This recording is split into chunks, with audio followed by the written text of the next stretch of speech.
Democrats spent the last 2 decades calling men toxic and shipping their jobs overseas, and now they're asking, where did all the men go? Obama's trying to save the party he destroyed, so he's on a manhunt. But there's one problem. The brothers don't listen to him anymore, so he's trying to transition boys into girls. Barack's got his own rules for men, but these are the rules that made men leave the party in the first place. Barry says, guys don't always have to be the providers, as long as they talk about their feelings.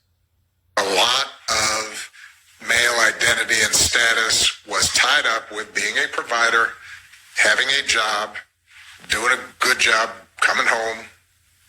And when folks started losing jobs because of deindustrialization and offshoring, you had a bunch of men suddenly feeling lost because their identity had been so wrapped up in that one thing, which was being a provider. And so part of what we have to do is, as men take responsibility for figuring out how to talk about and share feelings. We wouldn't have to talk about our feelings if Obama didn't send our jobs to China. Do you know how we feel about that, by the way? Angry. That's why we voted Trump. But Barack doesn't just want you on the couch. He's telling guys to put down the baseball and pick up a playbill. They have to be able to learn how to be more than just the sport that they care about.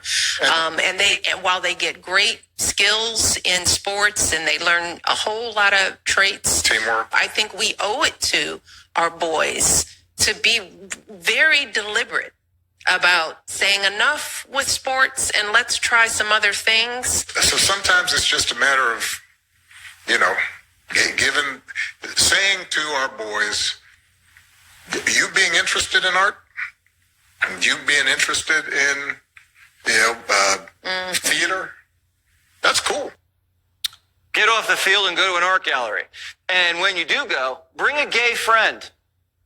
I had a gay professor in college at a time when openly gay folks still weren't out of line, who became one of my favorite professors. You need that.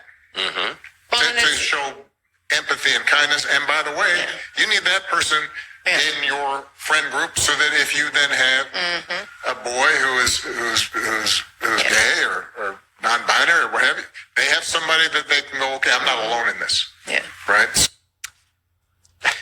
You don't have to date your gay friend. But when you do date girls, Obama says you don't always have to pay. Make them pay.